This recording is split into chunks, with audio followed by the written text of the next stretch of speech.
You're listening to a 3CR podcast recorded in the 3CR Community Radio Studio in Melbourne, Australia. If you like what you hear, please consider donating or subscribing so we can keep bringing you more independent community content. For more information, go to 3cr.org.au.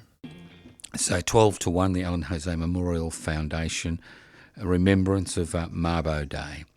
Now, those of you who are interested, the Koori Heritage Trust is having a concert from 6 to 8 p.m. on the Edge in Federation Square. So obviously you could also attend that.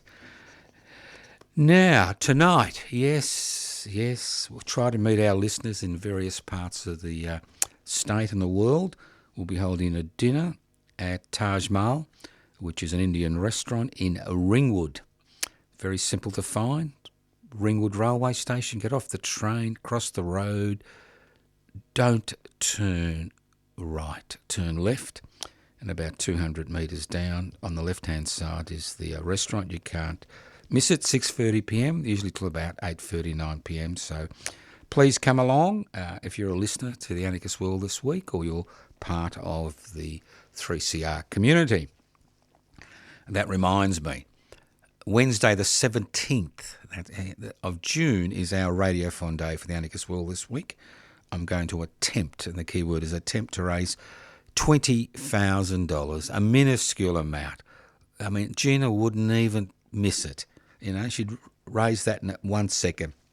Instead of giving it to poor old divided nation, maybe she should give it to 3CR, but different realities.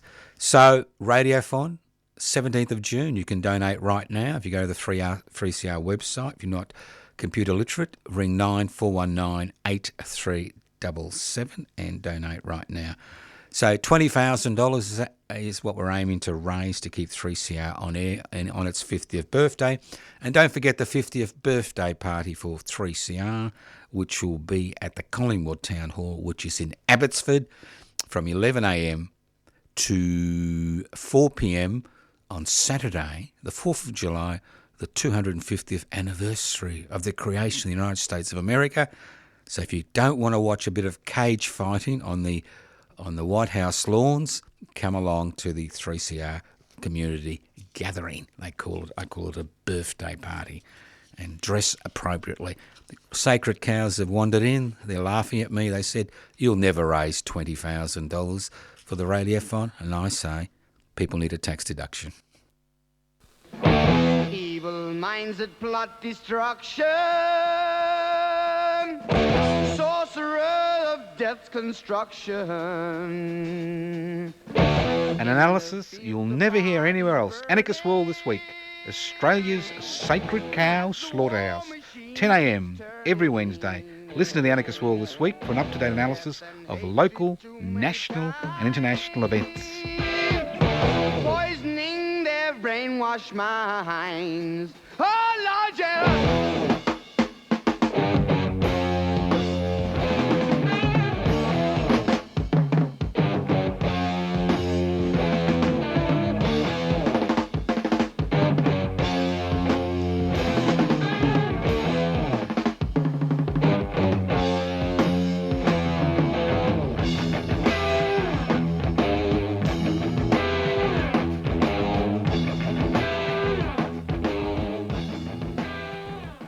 Welcome to the Anarchist World this week, broadcast across Australia courtesy of the Community Radio 3CR, streaming live on 3cr.org.au. The program is podcast. You can access the podcast, 3cr.org.au, Anarchist World this week.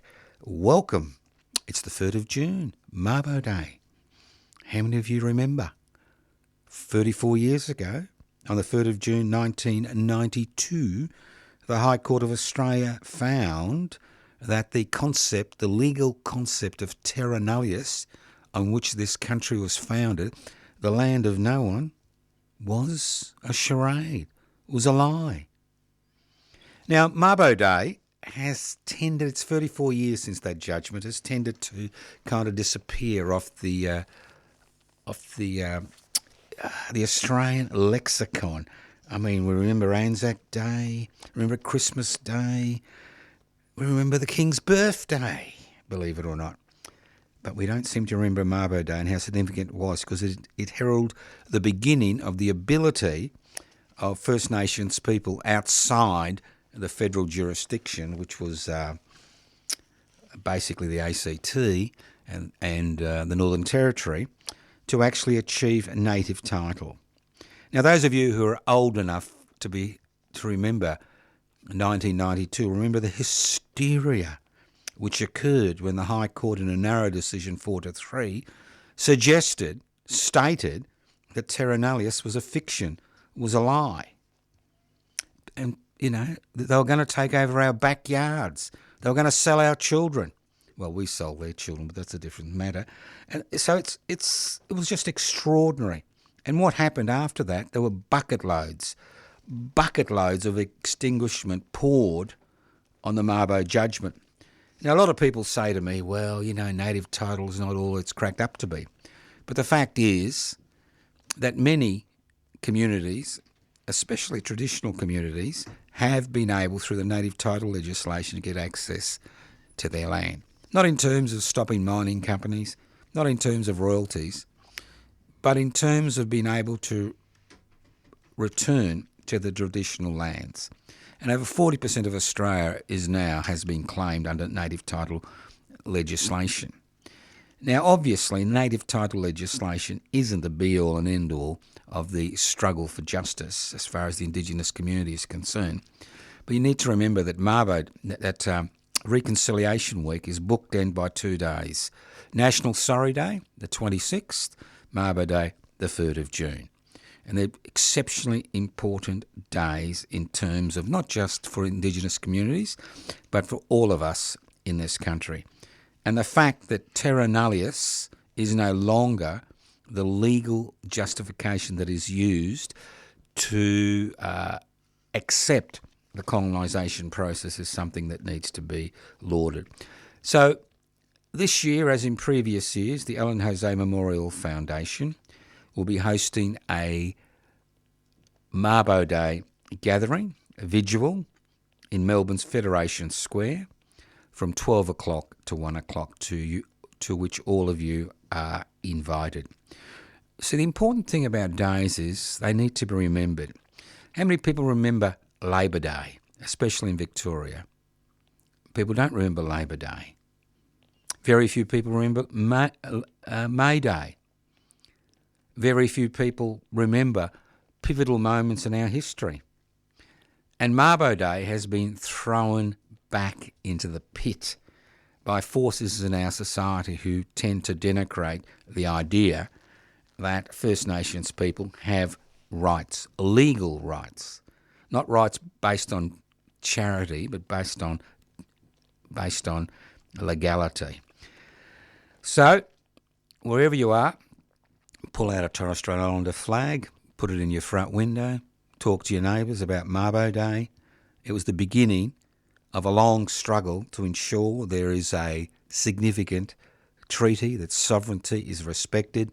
It's the beginning of that long struggle, and 34 years later, it's pretty distressing to think how the fact is that we haven't got very far as a nation, and there are many sections of our nation which are doing everything they can to even roll back the gains that were made by the 1992 High Court decision, which relegated terra nullius, the land of no one, to the dustbin of history. Let's move on. You're listening to The Anarchist World This Week. My name's Joseph Toscano. Reality bites. Now, I'd like to welcome back El Nino. Now, you see, the great thing about being a human being is that we don't learn. We don't learn. We're not interested in facts. All we're interested in is our personal well-being, and maybe the well-being of our friends and family members. And we see people around the world in positions of authority who think the climate emergency is a hoax.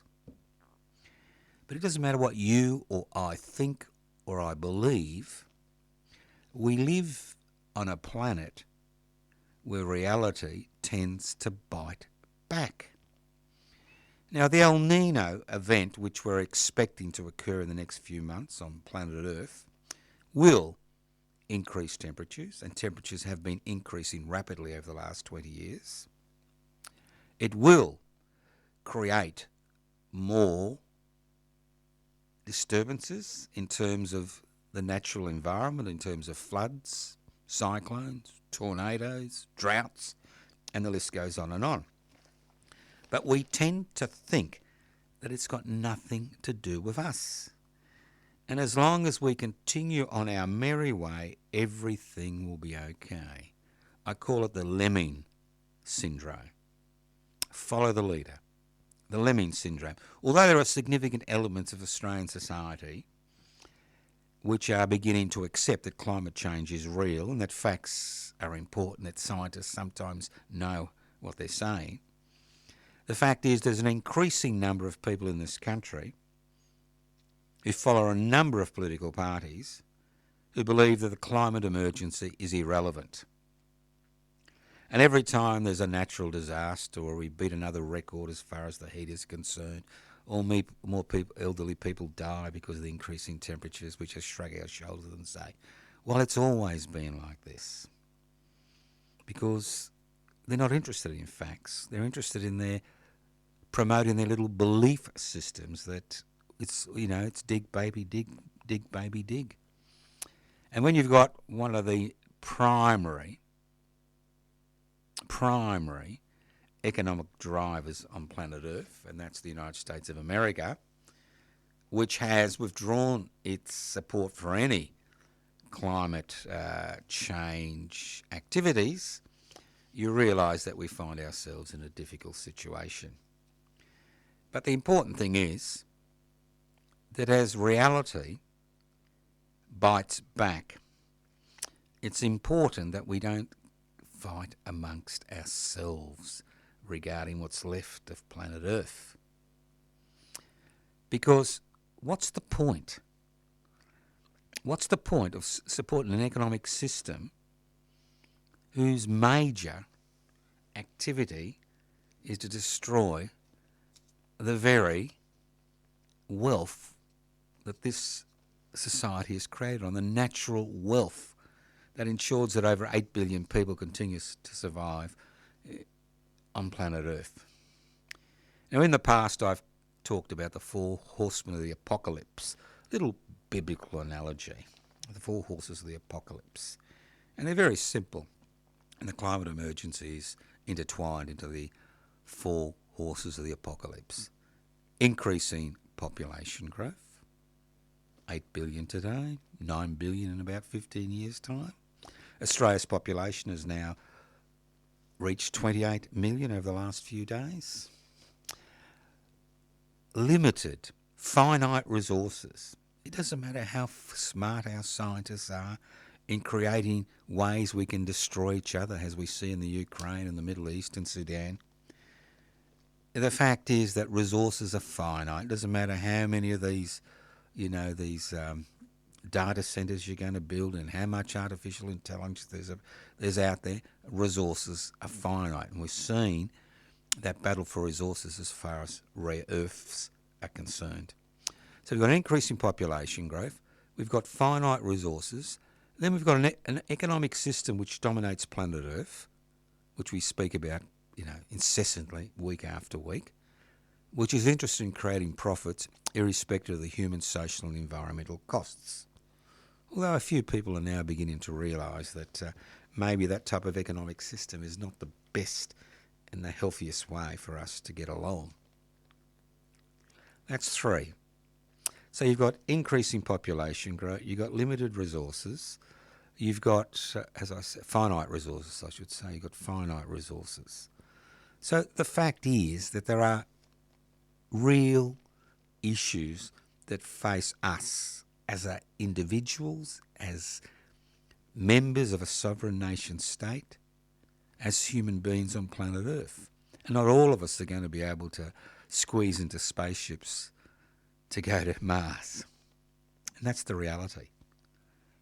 So reality bites. So next time your mates and your friends and your workmates say to you, well, it's all a hoax, it doesn't exist. Well, next time the roof is blown off their houses, maybe they'll start to adding up 1 and 1 equals 2, not 1 and 1 equals 3. Because belief systems have nothing to offer in an environment where reality is the primary driver of what occurs on planet Earth. If water levels rise, 50% of the population will be displaced. If temperatures increase, irrespective of how good our air conditioning systems are, we will see greater dislocation of human activity. And if our food sources, that's right, if our food sources come under a sustained pressure, then we have real issues, let alone talking about water. So reality bites. It doesn't matter what your friends think, or what the government thinks, or what the buffoon in Washington thinks, or what Putin thinks, that climate change is a hoax. The fact is, it's real, it's having significant effects, and if we don't address it, it's a little bit like trying to run after a train after it's left the station. If you don't catch that train, if you're not fast enough, you're never going to resolve the issue. Let's move on. Now, I heard a lot of crocodile tears. Now, Oxfam, I've got a great respect for Oxfam. And like most charities, they actually do something positive, not just in terms of providing services to people who need their services, but more importantly, they actually try to join the dots together. And the Australian division of Oxfam has done all of us a little bit of a favour. And it's told us that the fastest growing section of the Australian community are billionaires and millionaires. Now, obviously, during the neoliberal revolution, deregulation, privatisation, globalisation, and privatisation, corporatisation, it goes on and on. The fact is that it's been there half a century. And obviously we are now reaping the consequences. Now, I don't blame the 178 billionaires out there. It's not their fault that we find ourselves in this situation. Obviously, they've taken advantage of the situation.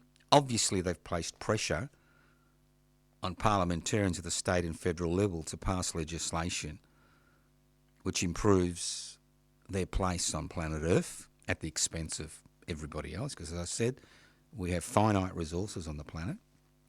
But I don't blame them directly. I blame us. You and me. The governments we've chosen. The policies we've followed. The lies that we've swallowed. That the way to increase and share wealth is through neoliberal policies which are based on privatisation and globalisation and corporatisation and deregulation. The hook was thrown out 50 years ago. We clamped on the hook and we've been dragged along for the last 50 years believing that somehow the creation of billionaires and millionaires would somehow improve our situation. We have allowed them, as a people, I'm not blaming you personally, I mean, you've done what you can. That's why you're listening to the Anarchist World this week. But as a community, we have swallowed the garbage. It's a little bit like some religious text. We have believed that worshipping Mammon and giving the corporate sector free rein to do whatever it likes somehow is going to improve our lives. So it's no point railing against the 178 billionaires and the thousands of millionaires out there. The fact is that we have allowed this to happen. And we have allowed this to happen because every time a government has tried to reverse this trend, we have seen the 1% that own the means of production, distribution, exchange and communication, and the 8% of Australians who have disposable income to invest fight tooth and nail to ensure that the system that has allowed 178 billionaires to be created in a country of 28 million people continues to function, not only function, but accelerate. We saw this when Mr Rudd tried to introduce a super profit tax, and we saw Australia's richest person, Gina Reinhardt, on the back of a truck railing against a super profits tax while her fortune increased dramatically. We're seeing it right now.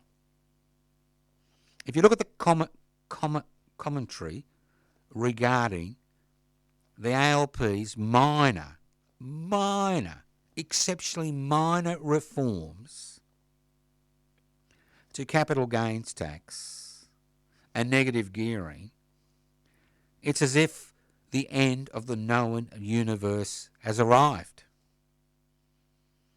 The actual reaction is what you would expect when Parliament has lost its authority, when Parliament has lost its ability to determine legislation which improves the lives of everyone. When you have 178 people having the same wealth as 3 million Australians, you begin to see there's something wrong with that economic seesaw. Well, you've got 178 people on one side, 3 million on the other, and it's balanced. And the fact is, people don't become billionaires because they're smart.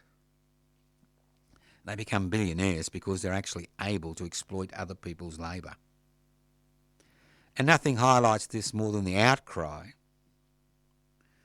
regarding the Fair Works Commission decision to increase the basic wage to, I think it's $26.50 an hour. Now, this doesn't even take account of the inflationary pressures which are occurring today, and to a significant degree, courtesy of the Washington Buffoon. It doesn't even account for that. And it's as if the end of the known universe has occurred. It's going to increase inflation. And when you look at facts, it's going to increase inflation by 0.1%. But what it means is that the millions of workers who are on the basic wage, $26.50 an hour, will be able to continue to pay their rent and buy enough food to keep their families together.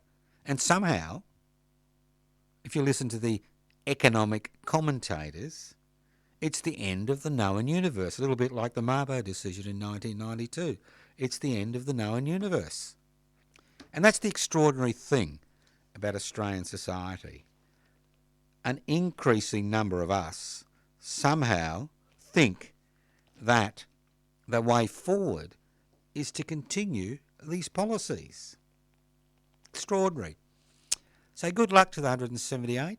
You've been able to rort the system, to increase your personal wealth to an extraordinary amount, and you'll continue to rort the system to an extraordinary amount unless we put handbrakes on your ability to acquire wealth at the expense of the great majority of people in this country. And that's why I've encouraged people for a long time to join public interest before corporate interest, because basically we have put the interests of the few before the interests of the many to such an extent that private charities and I say this over and over again because it's just so extraordinary in a country as rich as Australia, that private charities are out there raising money to send Australian kids to public schools. That private charities are raising money to ensure that people don't go hungry in this country. That private charities are out there raising money to ensure that people have a roof over their heads. Think about it. Think about it. While we laud the 178 who've been able to rort the system to suit them, and the tragedy is they haven't rorted the system illegally, maybe unethically and immorally. And what they've done to acquire their fortunes is totally legal, because we have allowed this state of affairs to continue since time immemorial. And what being an anarchist is, it's a simple concept. It's about anarchos without rulers. It's about creating a society without rulers. What gives rulers the ability to determine the lives of billions of people? Inequalities in power and wealth. So the anarchist struggle is the struggle to share power, possibly through direct democratic means, and the struggle to hold wealth in common and use it for the common good. You're listening to The Anarchist World This Week, broadcast across Australia via the Community Radio Network. My name's Joseph Toscano. Now, if you think that what I'm saying is repetitive, and if you're a regular listener to The Anarchist World This Week, it's obviously repetitive. The fact is that the problems haven't changed. They've got worse. On top of increasing inequality, we now have the danger of the climate emergency looming over us because of the way we have created this increasing inequality. I mean, I give a simple example of what planet Earth is like. Now, just imagine you've got a terranium, little glass cover, just a nice glass cover. And in that glass cover, you've got this beautiful forest growing. And you introduce a few mice. Finite resources. It's under a glass cover, all right? You haven't got ink, right? It's not like the Four Horsemen of the Apocalypse. Finite resources, increasing population growth, an economic system based on the exploitation, an increase in CO2 levels. It's not like the Four Horsemen of the Apocalypse. It's paradise. Paradise for these nice little mice. Maybe you'll introduce 4. You know, you want a bit of genetic diversity, don't you? So, mice do what mice do, and humans do what humans do. We tend to breed. As the number of mice increase in paradise, we find that paradise turns into hell because of the finite resources. As it turns into hell, we begin to look at each other. The mice, not us, yet. The mice tend to look at each other as a source of food. And before you know it, you've got total dislocation, destruction under your little terranium. And before you know it, there'll be nothing left under your little terranium, unless you keep pumping a bit of oxygen in and putting new plants in, and the list goes on and on. So, what's that got to do with me? Well, it's remember the good old days? There were never any good old days, but we like to use the word good old days. Remember the old days? Let's go back to the Greek society, and they had drama. And remember the fairy tales? They're all about teaching us lessons. They all have a little lesson in it for us, like don't go out into the forest late at night because the wolves may eat you, or the witch will capture you and barbecue you. All right? Hansel and Gretel tale.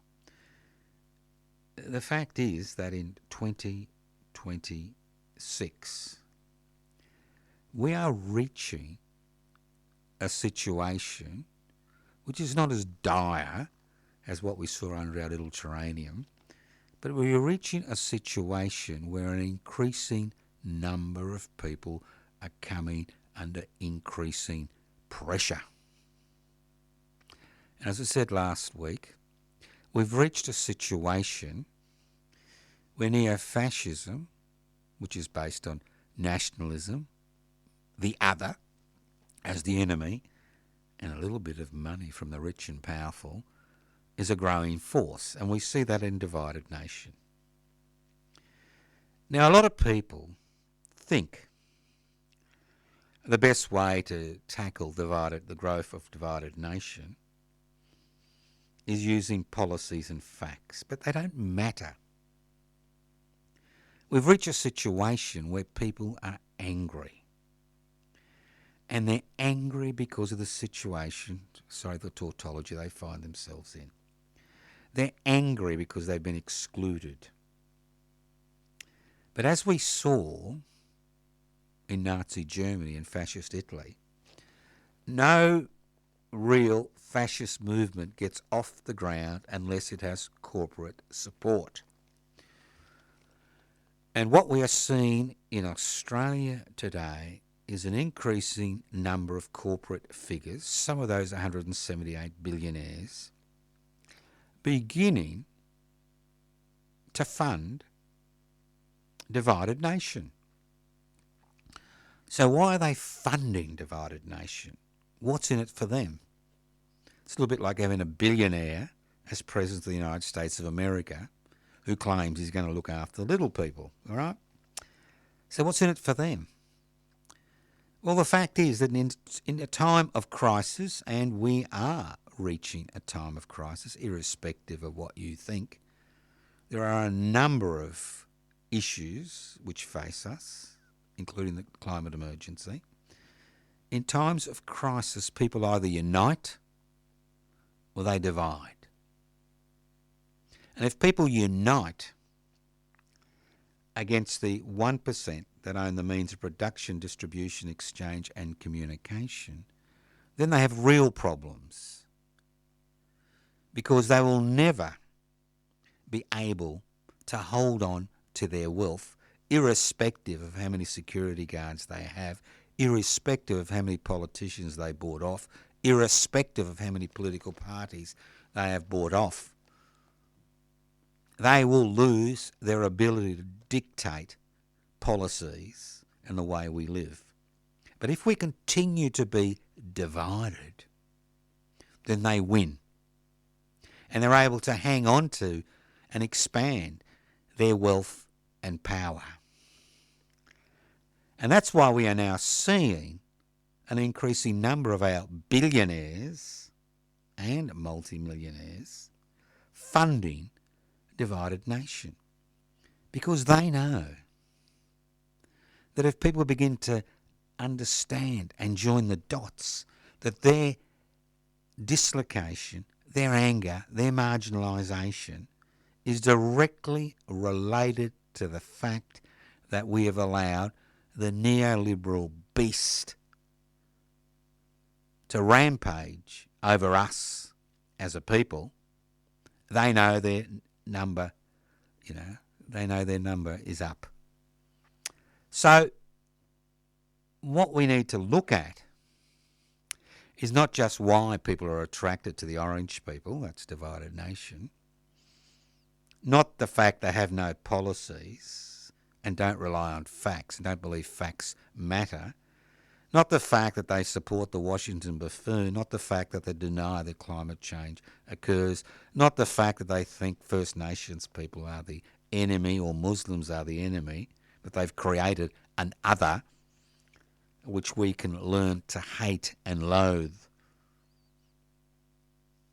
The fact is, we have now reached that critical stage as far as the creation of neo-fascism is concerned, where we are seeing increasing number of people with extraordinary wealth using that wealth to support groups like Divided Nation in order to ensure there is no unity amongst us as a people, and there's no realisation that the situation we find ourselves in is not directly related to the other, but it is related to the fact that so much wealth and power is concentrated in so fewer hands, and that parliamentary democracy has failed us because of the ability of the 1% that own the means of production, distribution and communication to determine parliamentary policies.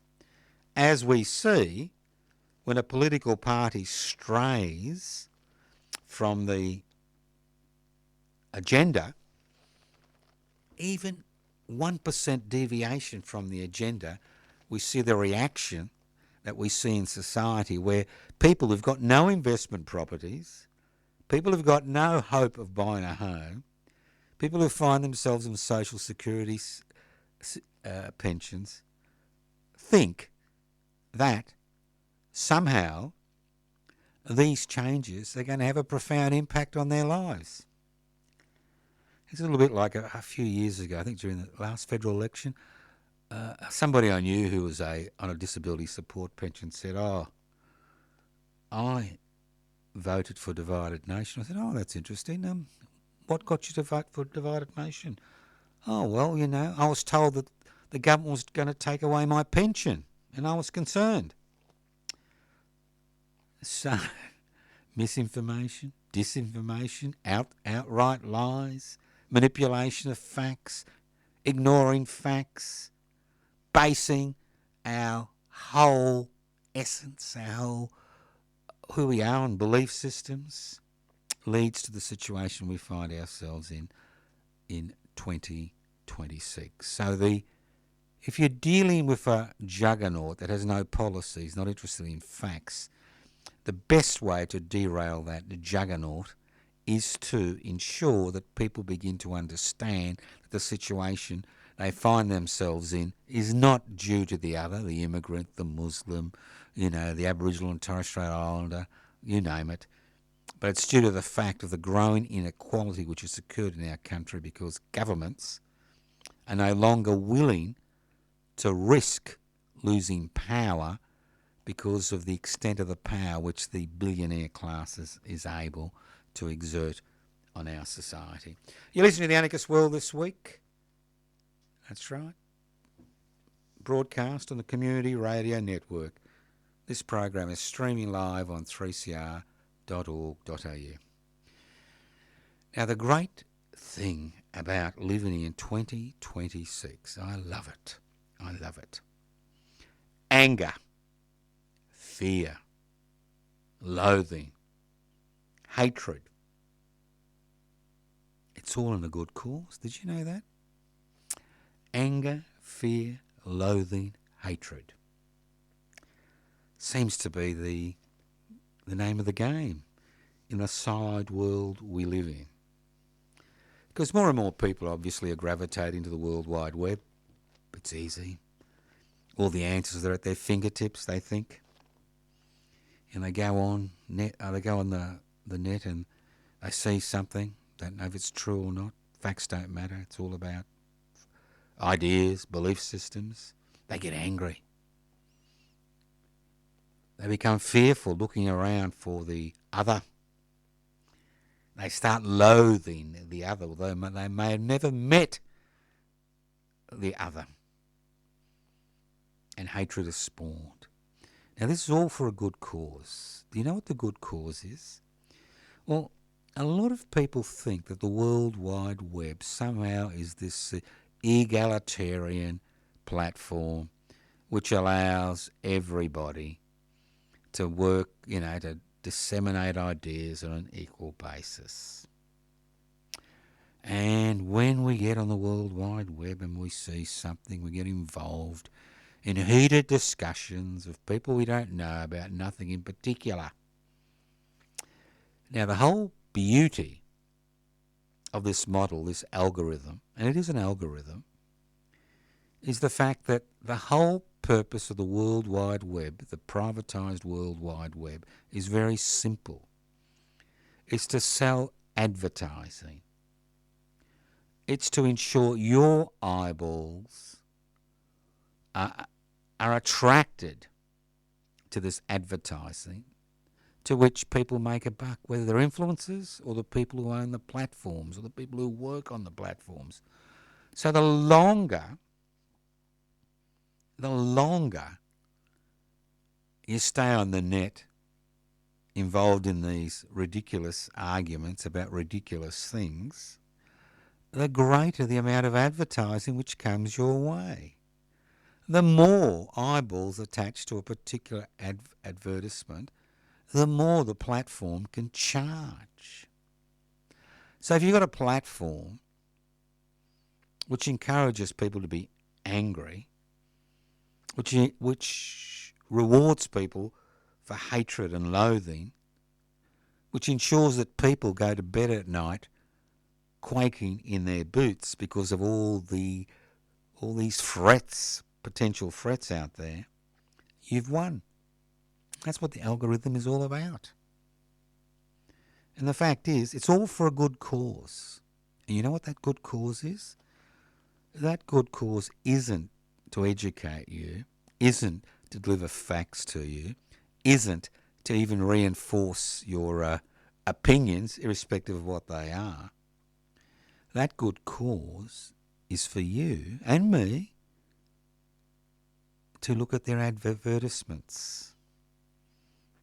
And then they can create large data centres around the globe to process all this hatred and fear and loathing. And we create more and more data centres to improve their bottom line. You see, ultimately, you are the product. It's a little bit different to go into a real store or have a real conversation with somebody else where you are not the product.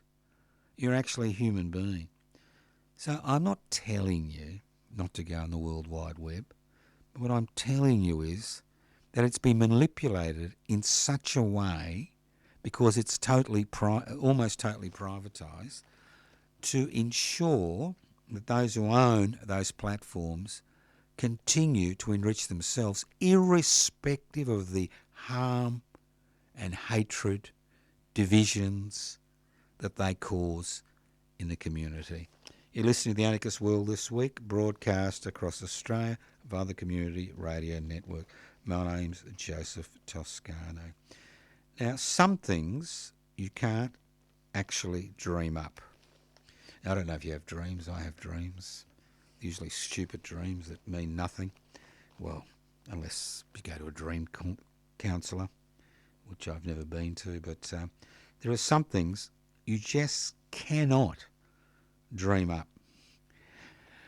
Now, the United States of America is having its 250th anniversary on the 4th of July, 2026. At the same time, the community radio station I'm broadcasting from, that's Community Radio 3CR, is having a 50th birthday celebration on the 4th of July. Right? Now, the 250th anniversary of the independence of the United States of America is going to be celebrated in a big way.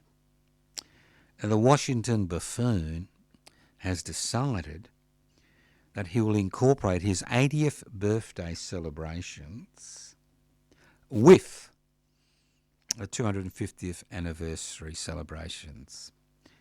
Now, some of the entertainers that were coming along got a little bit iffy, and they've decided not to partake. They don't want to be part of that show. So the Washington Buffoon has now put himself up as the main attraction. Nothing wrong with that. But what I found fascinating is there's going to be a cage fights for the 250th anniversary celebrations on the lawns of the White House. Now, I've been told unofficially, not that I believe everything I've been told, that the number one cage fight will be a 3-person event. We're going to have 2 war criminals, that's right, Vladimir Putin of Russia, Benjamin Netanyahu of Israel, joining forces, that's right, joining forces to fight the Washington Buffoon. Obviously, I've made this up. But the fact is that you can make up anything you like. Put it up on the net, and before you know it, it's reality. But the reality is there will be cage fighting for the 250th anniversary of the United States of America. Just extraordinary. Just extraordinary what the American people are willing to put up with. It's extraordinary. But when you have a population that has been marginalised and pushed aside through neoliberal policies, you do expect them to fight back. But when they fight back against the other, you know they've lost the plot. Because nothing is new. If you look at Australia in the late 1920s and the early 1930s, we had a viable neo-fascist movement. If you look at that period, and I'll be looking at that period at the presentation I'll be doing on the 17th of June at the Footscray Hotel in Melbourne, you had three organisations, the Old Guard, the New Guard and the White Army. And these were secret neo-fascist organisations which were led by retired military figures, even the Victorian Police Commissioner, Mr Bellamy, who was the head of the Victorian section of the New Guard, had an underground movement which was established to ensure that if the Labor government during the Depression, or if the Jack Lang Labor government in New South Wales attempted to change the course of this nation, although they had been elected by the people of this country, that they would engineer an armed coup. So people who think neo-fascism is something, or fascism is something new, it's not. It's something which occurs when people find themselves in a situation where they see that there is no hope or future for them in the system that they are currently living in. So, reality bites. Neo-fascism is a possibility in this country. Nothing new. We've seen it over and over again, that it's an important issue that we need to tackle. Now, I'd like to thank all those people who came to the public housing rally in Melbourne on last Saturday. The fact is that it's just extraordinary, isn't it? I know I talk about this every week, but extraordinary. We now have government policies which hopefully will encourage younger Australians to get involved in the search for a home. Now, you see, a lot of people think it's about acquiring wealth. But the difference between owning a home, public housing, and renting are chalk and cheese. Because owning a home or paying off a mortgage to own a home and public housing, in many regards, are one and the same. Because what they provide is security. Security of tenure, which is essential, especially if you have a job in a particular location or you have children. People who rent, although they're paying extraordinary amounts, have no security of tenure. It means they moved on. They can be moved on at a whim of a landowner. So the key about a home, whether it's a public home or a home you're buying off a bank or a home you own, you've paid off, is the fact that you got security. Now, currently, we have a situation in this country where not only homelessness, but the ability to buy a home, especially for younger people, is limited. It has been grossly limited. Obviously, the changes to the capital gains tax and negative gearing will have an impact on the housing market. Although, if you listen to investors and the opposition and divided nation, it's the end of the world as we know it. But the fact is that it will have an impact because it'll remove the investor to a significant degree from investing in residential property. Maybe they'll move on to the share market. So, while everybody is talking about homelessness, we've now reached a situation where nobody is talking about public housing.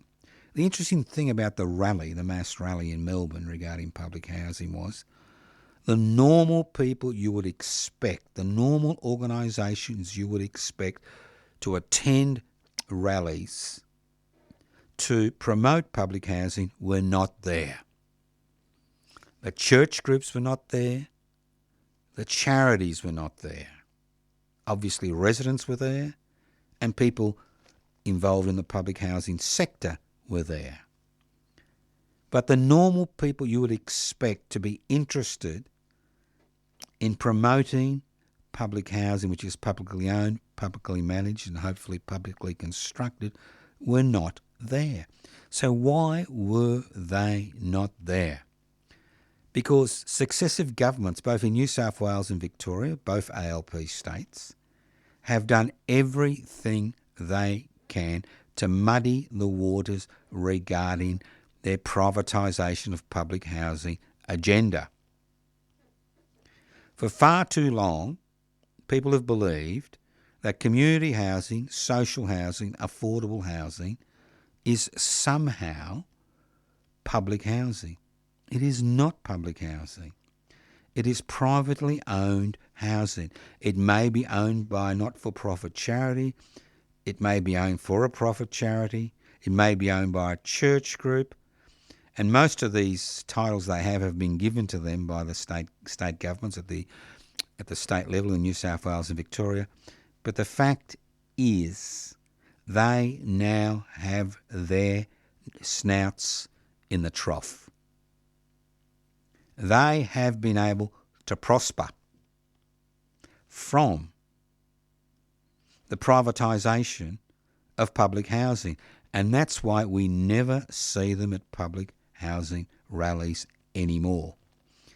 Now, people talk about a dad joke. I'm going to tell you a granddad joke now. It's worse than a dad joke. Now, I was thinking at this rally, I was the master of ceremony, I was thinking the difference, you tend to wander when people are speaking. Sometimes your mind wanders away. And I was thinking pubic, P-U-B-I-C. And then I was thinking public, P-U-B-L-I-C. There's only an L between pubic and public. And then I thought, well, maybe our political representatives and our media gurus are embarrassed to say the word public anymore because it's very similar to the word pubic.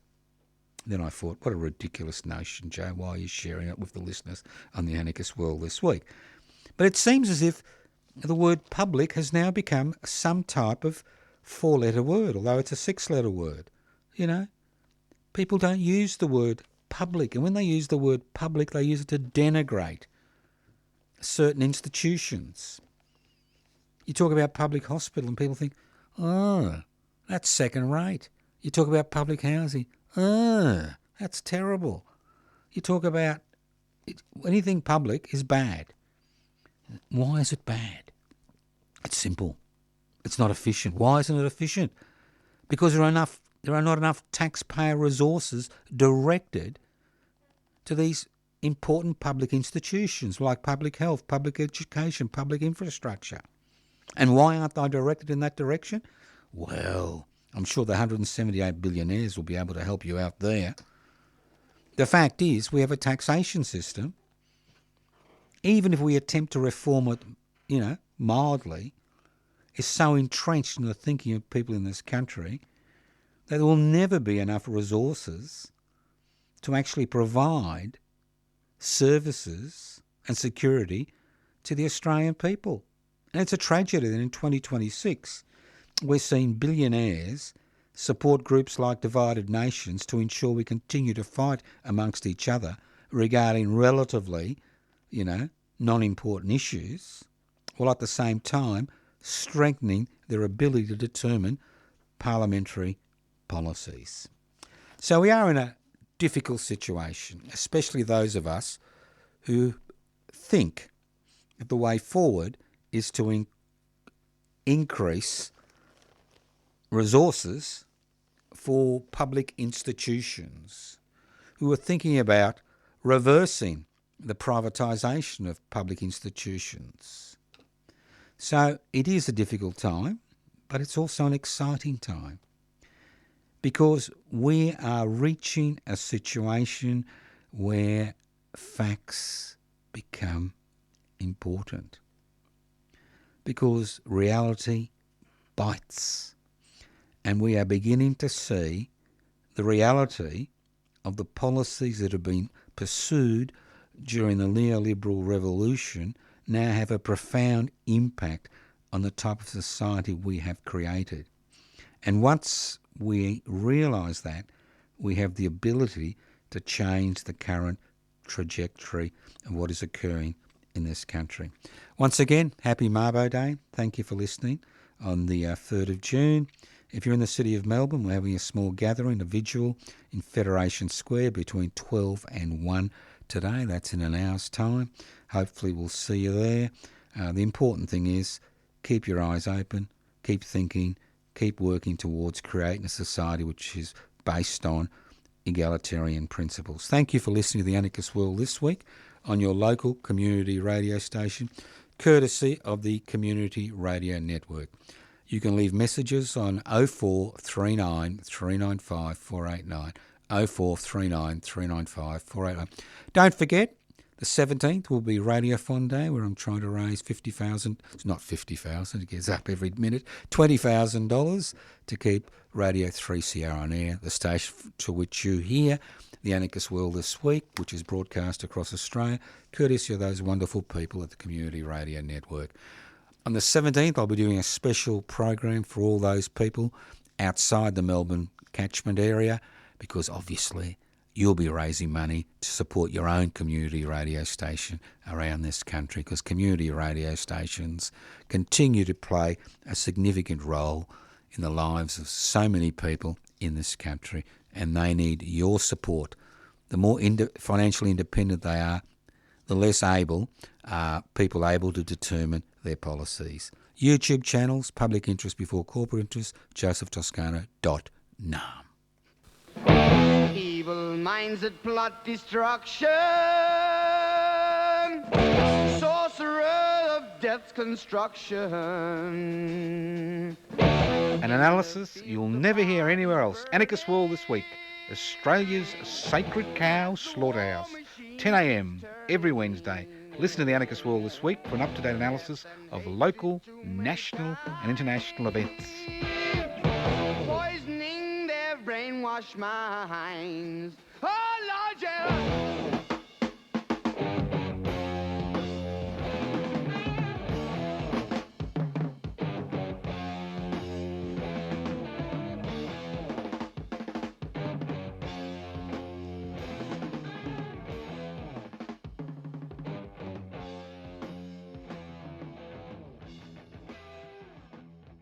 You've been listening to a 3CR podcast.